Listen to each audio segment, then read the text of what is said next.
Ce soir, je veux vous parler d'un nouveau péril pour nos libertés.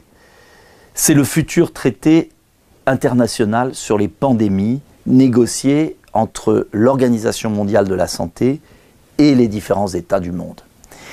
Ce traité va restreindre le pouvoir des nations et organiser la mainmise de l'OMS sur nos politiques de santé.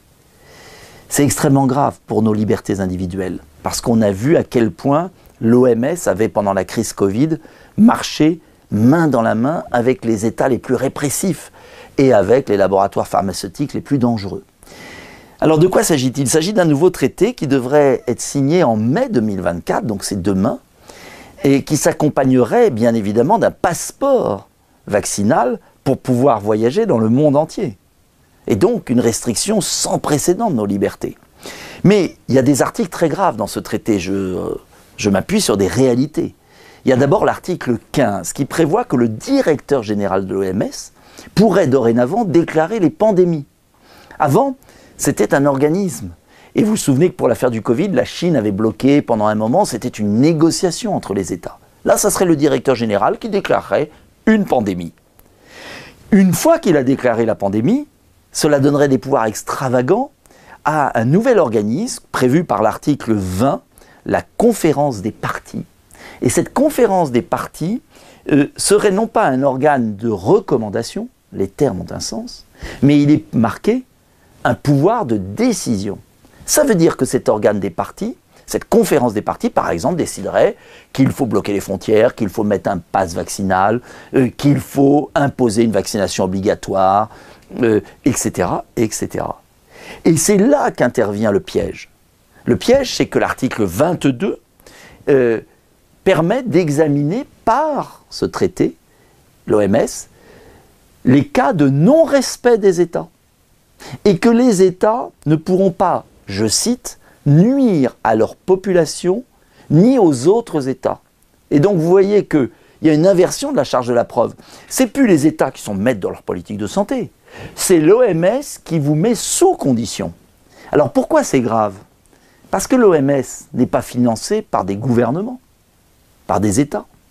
Il n'y a que 20% des crédits de l'Organisation mondiale de la santé qui sont versés par les États.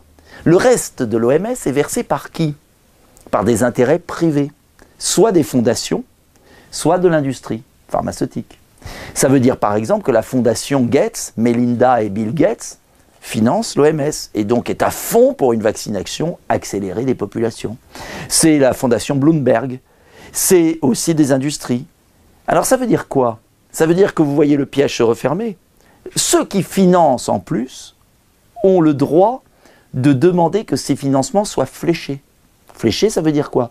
Je finance l'OMS, mais je veux qu'on vaccine telle population, de tel vaccin, contre telle maladie. Vous avez vu que tout est bouclé. On peut très bien imaginer des grandes entreprises pharmaceutiques qui veulent écouler, comme ça s'est passé au niveau de l'Union européenne, 4,6 milliards de doses pour 71 milliards d'euros décidés par Mme von der Leyen avec des SMS, dont 2,4 milliards d'euros pour une seule entreprise, Pfizer. Et donc vous imaginez que le pouvoir de décision n'appartient plus à la démocratie, au peuple, mais à un organisme supranational dirigé par des entreprises et des fondations. C'est une remise en cause totale de la souveraineté des nations, de la liberté individuelle, et ça peut être une catastrophe sanitaire. Voilà pourquoi, à la lumière de ce qu'on a vécu au moment de la crise du Covid, il est vital de se mobiliser contre ce traité.